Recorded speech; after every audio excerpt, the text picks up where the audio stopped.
Hi there, I'm Clifford Bates, and welcome once again to our next session of reading Aristotle's Politics. Today we're going to be starting Book 4. We finished last time, ending the last chapter of Book 18, Chapter 18 of Book 3, which gets the conundrum of are we going to go to the best regime, or are we going to actually do the traditional readings of 4, 5, and 6? I'm doing 4, 5, and 6. We're going to start with 4 today. Chapter 1 of Book 4. Book 4 is this is so-called practical. The 4, 5, and 6 is what I call the science, Aristotle's science of regimes. In other words, these are going to be about this is his political science in this sense, about studying the regimes in that fundamental sense of the not necessarily about the best regime, but about regime. So therefore, let's look at this. Let's start with that Book 4.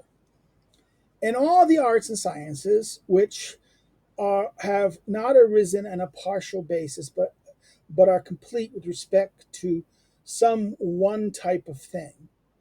It belongs to a single one to study what is fitting in the case of each type of thing. So therefore, this is the idea. This is science. The arts and sciences. We're going to study a science of a thing, and we're going to study the thing. We're going to study. In other words, the idea here is that any science, any investigation of an art and science, it has risen in not on a partial basis, but a complete sense of understanding the phenomena we're looking at, right? And this, in respect, but rather this belongs to a single one to study what is fitting in the case of that thing we're looking at, right? In the case of training, now he's going to give examples. In the case of training the body, for example, it belongs to the training of the body, right? To the study of what sort is advantageous for what sort of body. If we're training the science of the body, gymnastica, right? Training of the body. What is best? What is the best thing for each type of body, right? So the question of and he goes, what sort of body? Which is best? For the best is necessary fitting for the body that is naturally the finest, most beautiful, noblest. This is the finest here is again. This is kalos, derivative kalos, so, beautiful, the most beautiful, the most again finely equipped, beautifully equipped. In other words, that we are looking at what is the most naturally, the most beautiful, most noble, and the most finely equipped. Right, for the best is naturally fitting of the body that is naturally the most beautiful, the most noble, and also the most finely equipped. Which is best? A single one of all for most bodies. In other words, is it one thing that is best for all or for most bodies? In other words, the idea. In other words, what is best? Is it simply just for everything uniform, or just for most the things that are benefit for most people, right? So, what is best? Who is it best for? Is it best for one or for most, right? And he goes that this is to the task of the gymnastic expert, right? This is that thing. 2, and further, if someone should desire neither, someone should desire neither the disposition nor the knowledge befitting those connected with competitions. All right, this idea of the competition person, right? Again, the analogy here is the trainer, the gymnastic trainer, right? He goes further, if someone should desire neither disposition nor knowledge befitting one connected with competition, right? It belongs no less to the sports trainer and the gymnastic expert to provide this capacity well. In other words, if you need to know you're not concerned about competition, but you need to know what's good about your body as well, how to have a good body. Okay, you're not concerned about competing. So, but the trainer can help you. The trainer will have knowledge about this as well. It'll know about the body, what is right, what is good, what works for the body, and what doesn't work for the body. Returning, gymnastics and these kind of things, right? In other words, the expert can provide this capacity as well. We see a similar thing occurring in the case of medicine, shipbuilding, and making of clothes and other arts. So the argument is in the arts and sciences, the techniques, there is this idea that the certain arts are going to have this idea of understanding what the art, the thing that makes in particular, and also what's good for that thing, right? So he goes, so it's clear that in regard to the regime, it belongs to the same science to study what the best regime is and what quality it should have to be what one would pray for above all.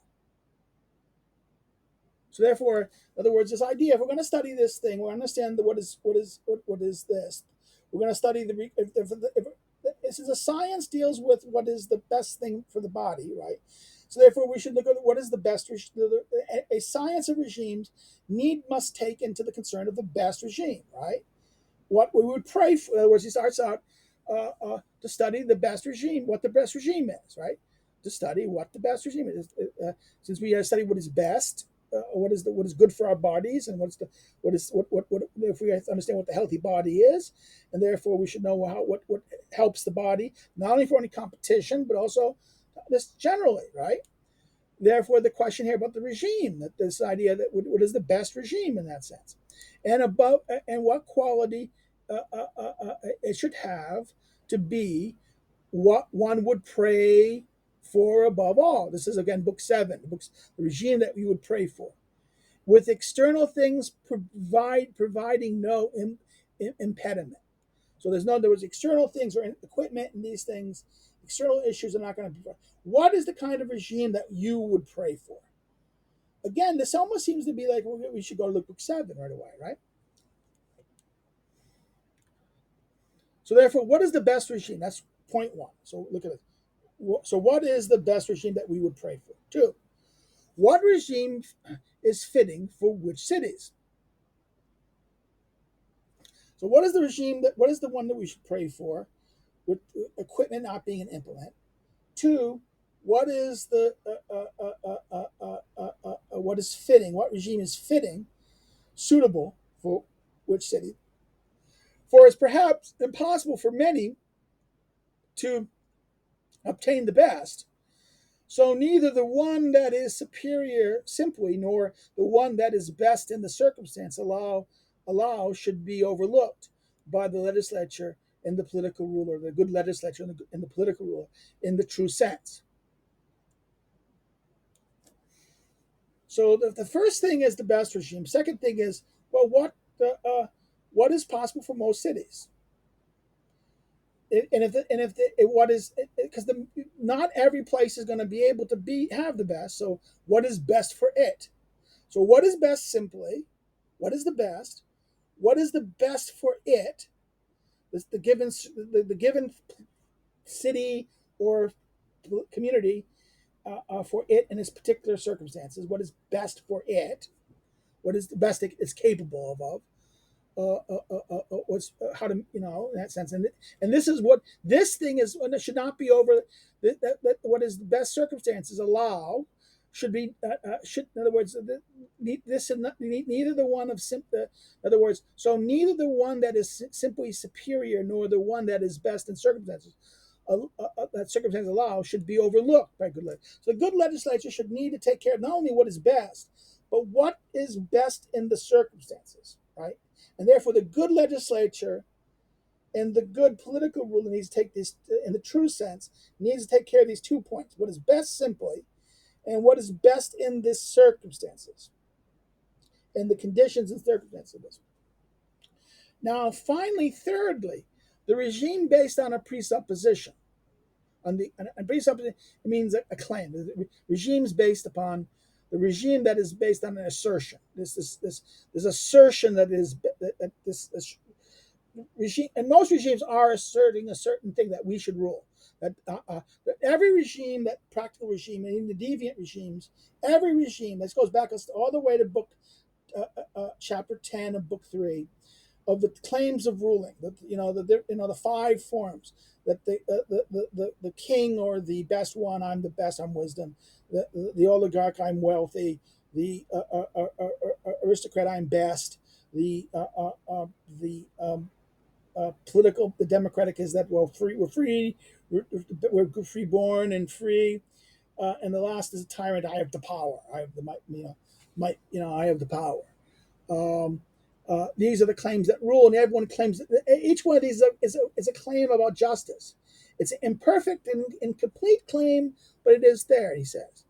And that's book three, chapter 10, right? And that's the whole debate that led to that debate led to the question of the tension between the one who's best and the rule of law of many, the rule of many being the first peak, and then the discussion of rule of law and that of book three.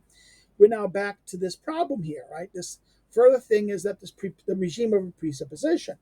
For any given regime should be studied with a view to determining how it might arise initially and in what manner it can be preserved for the longest time once its existence.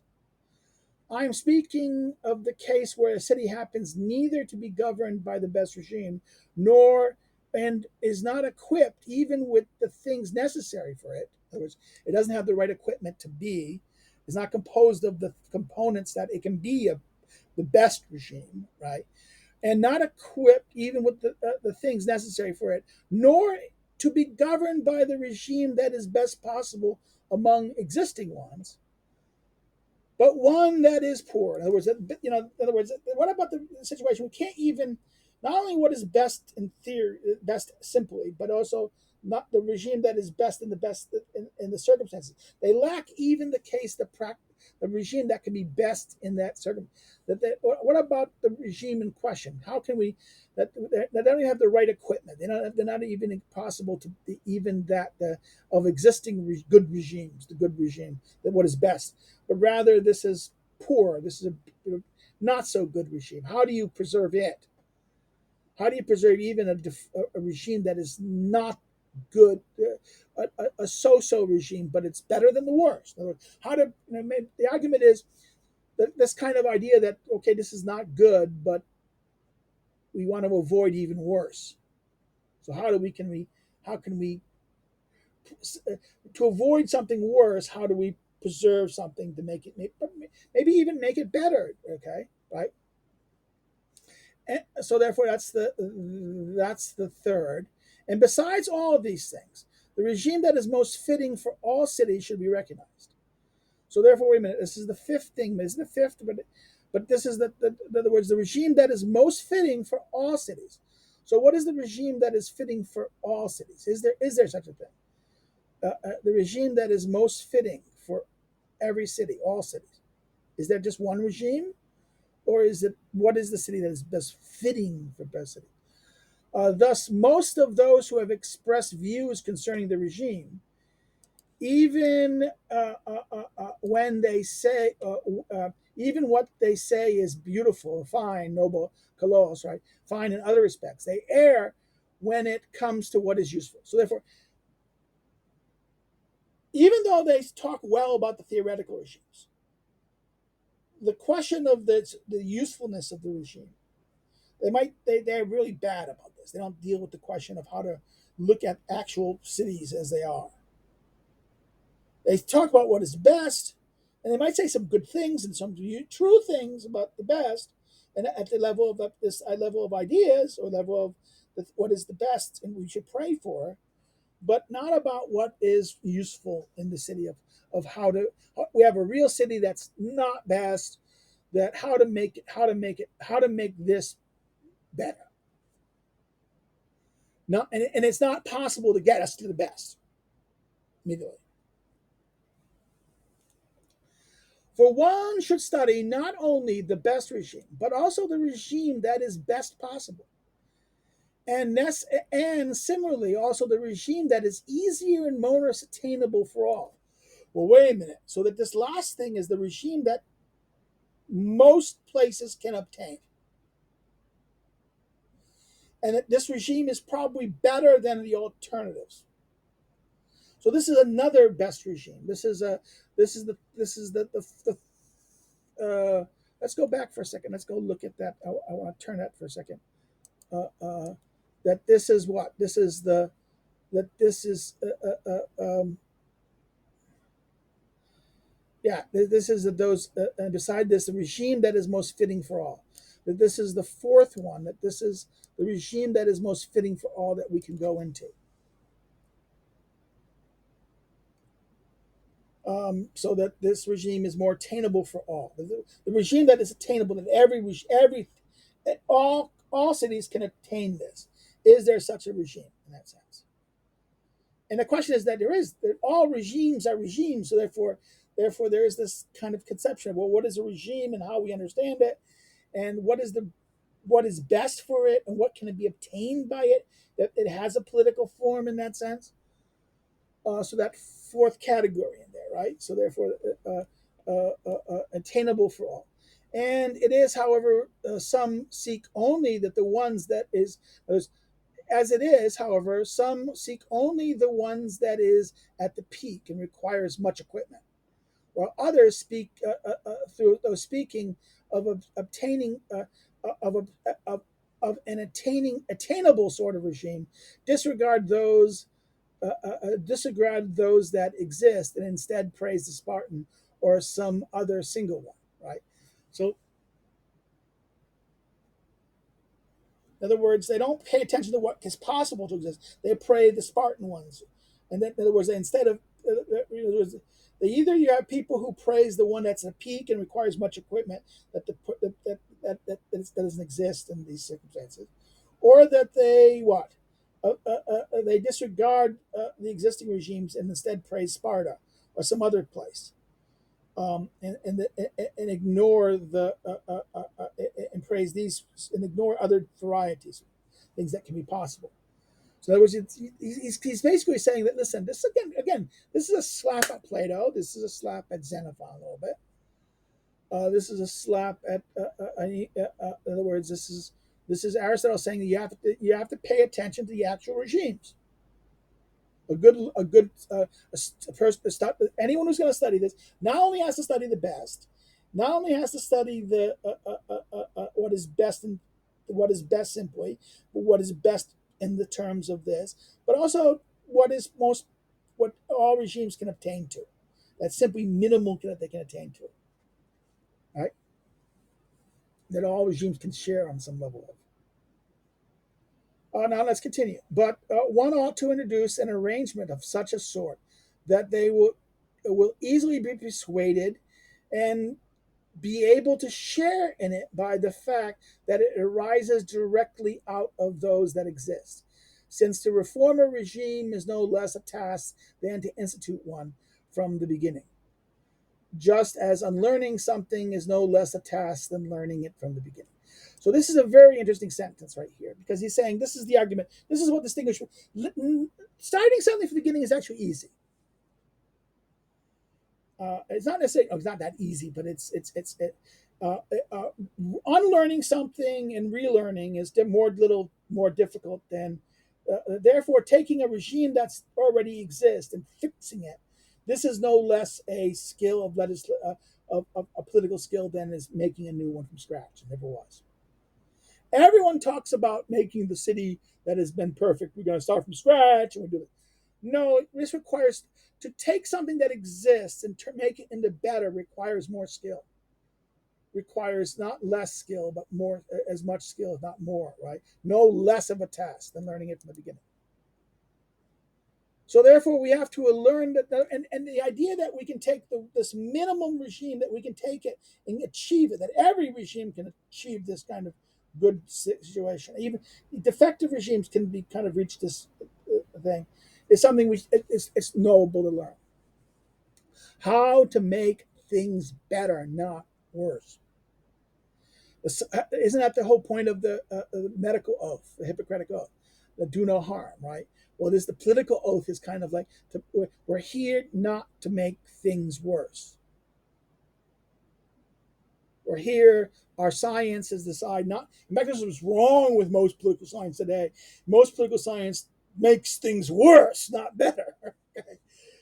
If you look at the history of every reform movement in modern political science of the late 19th century and early 20th century, the behavioralist political science of the type of progressivism, every single progressive reform led to worse outcomes. This is how bad. In other words, one could argue that in American politics and reform politics, there is this, and this is the claim of why.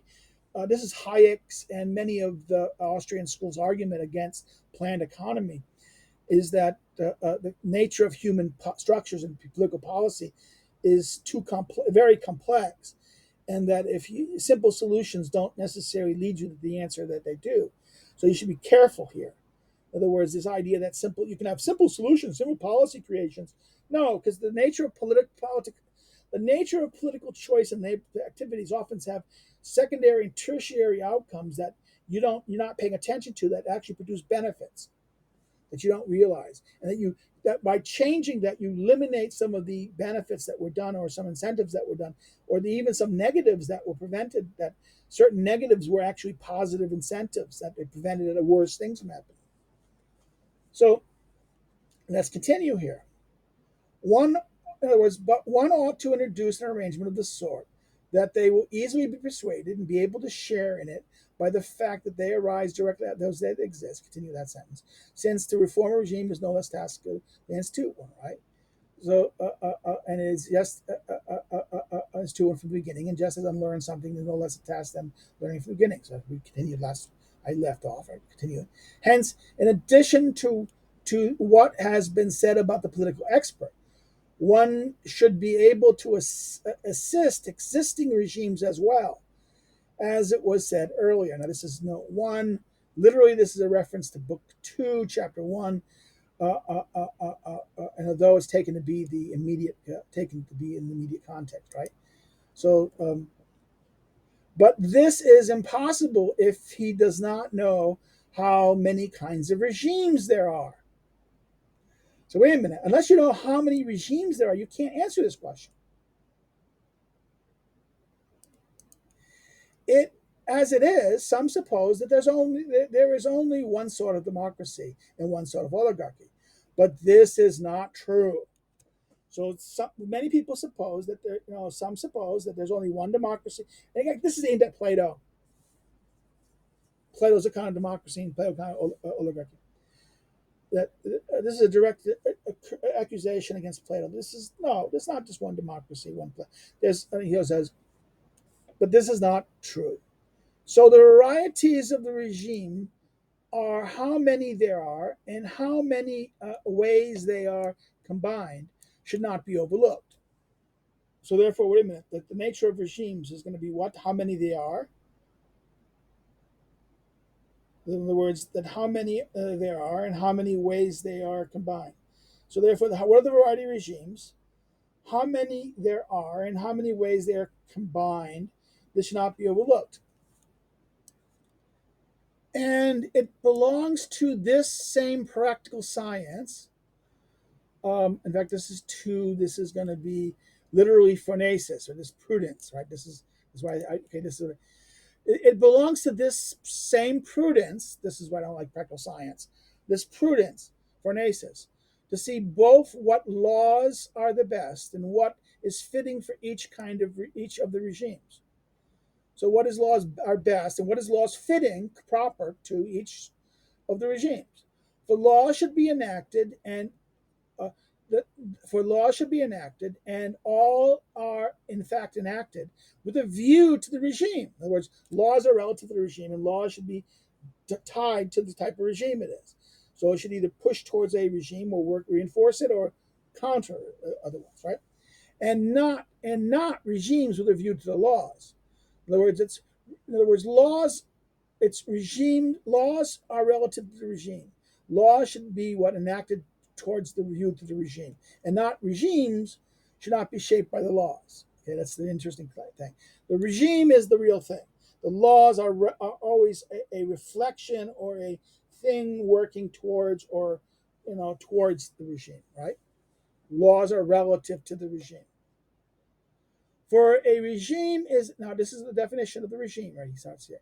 For a regime is an arrangement in cities connected with the offices, establishing the manners in which they have been distributed, what the authoritative element, the ruling part of the regime is, and what the end of the community is in each case. So this is 3. Literally Heckus, reading Heckus with Durantis, but heritatis for each individually, as some manuscripts manuscript authority is perhaps right. We can do either one. It's either Hectatus or Heritostotus. here. So each case, in other words, that to what each element, what the authority element in the regime is, and what is the end of the community in each case. And among the things that are revealing of the regime, some laws stand out, those in accordance with which the rulers must rule and guard against those who transgress them. And this is four. And for this clause is generally understood, but the laws are distinct from the things that are revealing to the regime. Nomai, I can't say this word, clarisinmonoi don de lotunan de politin. There was this idea. But the laws are distinct from the things that are revealing to the regime, and in accordance with them, that the rulers must rule and guard against those who transgress them. But the general argument is concerning the establishment of connections between the laws and the regime. And Aristotle seems to be thinking specifically here of constitutional laws, that is, laws regarding the tenure of offices, which is, again, you talk about last books of the book 16, book 3, chapter 16, right? This kingship, right? And the protecting of legislative subversion of the regime. Again, this is book 1, chapter 6, right?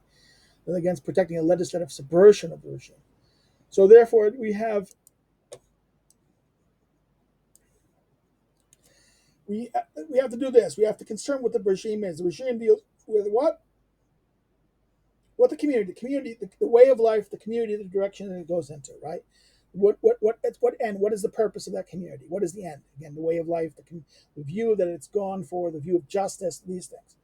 But not only that, it's what is it is again.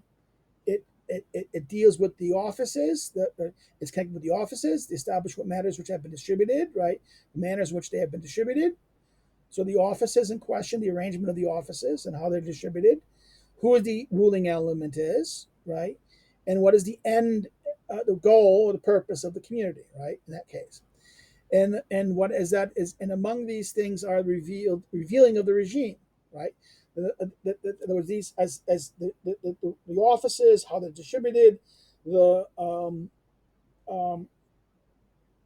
who the ruling element is, the ruling part, the polituma, what part of what element rules and has authority and has this, and then what is the goal, what is the purpose, what is the view of justice, and what is the end that the city is trying to get. In other words, what is the understanding of the best way of life that they're trying to advocate or push. And this is the laws are going to do this, right? Some laws stand out. The laws will be kind of emphasis. Those in accordance which rulers must guard and rule and guard against transgression. The laws must kind of perpetuate the regime in that sense, or either move it towards it or prevent the perpetuate it, right?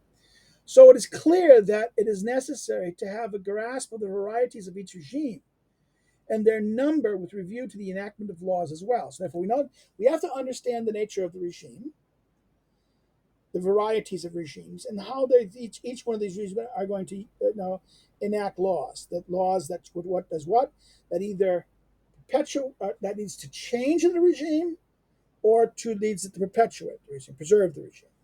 Laws can either do two things: change or preserve. Change or preserve. Perpetuate. Right. Um, and therefore, in other words, each regime and their number with a view to the enactments of laws as well. For it is impossible for the same laws to be advantageous for all oligarchies and all for democracies. And at least if there are several kinds of them, and not merely a single sort of democracy or oligarchy. So there's going to be, in other words, the laws of one type of regime is going to not necessarily, in other words, the laws of a regime will be relevant to the specific regime type there is. And some laws, in other words, there's going to be different types of democracies and different types of oligarchies. And there's going to be laws that are going to that either perpetuate or deviate from that kind of democracy.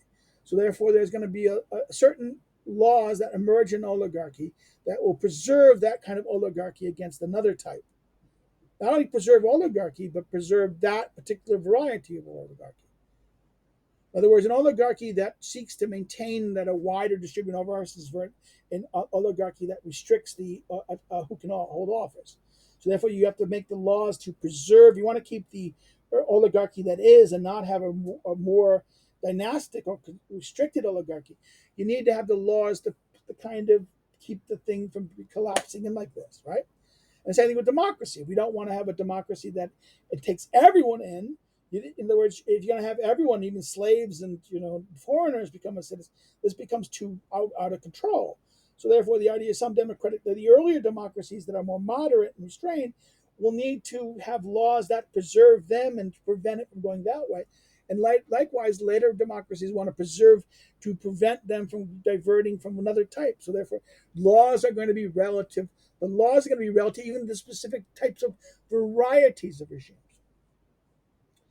So therefore, this is the lesson of the introduction of book 4, that there's going to be even within the types of regimes, there's going to be variations within the type. So this leads us to the question of the next chapters. We're going to stop here. I think this is a good place to stop, and it's going to be a nice thing to do. If you have any questions, please put them below, and when I see them, I'll say them. Comments or questions, whatever. If you've liked it, like it, share it with a friend, share it, encourage it. If you didn't like it, say no, say why, say why, so I can learn something. If you're haven't subscribed already, subscribe. So that's through the channel. Encourage your friends, if someone who you think be interested, and get their attention to it. Share the video with them to get them to do it. Maybe they want to join us or share one of the other videos that we talked about, or even the other series we've done. So that's a way. If you want to follow me on social media, you can follow me on the information below. If you want to help, okay, now this is the shilling part. It costs money now to do this because the way YouTube is operating. I'm big enough now that I have to pay to keep on doing this. I'm not big enough that by big I mean the video selections I have. For a long time I wasn't doing videos, but I got into the habit of doing this. After the politics, I finished the politics. I'll do the Montesquieu. I'm going to redo the Machiavelli because I did the way I did the first time. People said I didn't have the text and I didn't know how to do it. Now I do. So I will probably have a new version of this probably this summer. But I'll be doing Montesquieu next. That's going to be the big thing after the politics. We'll probably be done in May, I think, if I continue this rate. If I don't interrupt my things. Let's say we finish this and get this Montesquieu. That's going to be the next big thing. Okay, but it's going to have some big videos on. It's going to be huge. So you can help by contributing by being Patreon. I understand I'm doing this anyways here. What benefits are you giving us for doing these? What is the rewards? I don't do this kind of things. I'm doing it for free. Yes, I'm doing it for free, and everyone can see it. So you're being a good citizen, and you can help make this done. But it's being paid for already. No, it isn't. I'm not big enough to get benefits from those things. So if I grow bigger, I did this too late. I should have done this 10 years ago. But 10 years ago, I wasn't ready to do this yet. So that's why you can help. Oh, you can buy my book. The way you can help me is buy this book because I get the money directly from this. It's studying the politics anyway, so it's a notebook on Aristotle's politics, which is basically, it's not a commentary, it's not interpretation. It is simply a study guide to help you go through the politics. It's after every book, there's a place to take notes on it. They can add to it. It's to be read with the politics, so it interacts with it. It's not a summary of the politics. It's not to be read in substitution of it. It offers chapters. It goes through chapters and books. Then it goes through charts and ways to help you understand the text. That's it. You can go by Lulu. Lulu gives me more money because if you buy it by Amazon, okay, it's cheaper because they ship you, but they get a profit. Where if you buy it by Lulu, I get that profit. So do it. Buy it for a friend. Buy it if you have your own copy. Some student who are going to do it. You want to help someone to might study the politics. Will go buy that. Well, that's enough about that. I did my shill. Take care, and I'll thank you for being with us and finishing this up. We will start next time we meet. Next thing we'll look at chapter 2 of book 4. Take care and bye bye.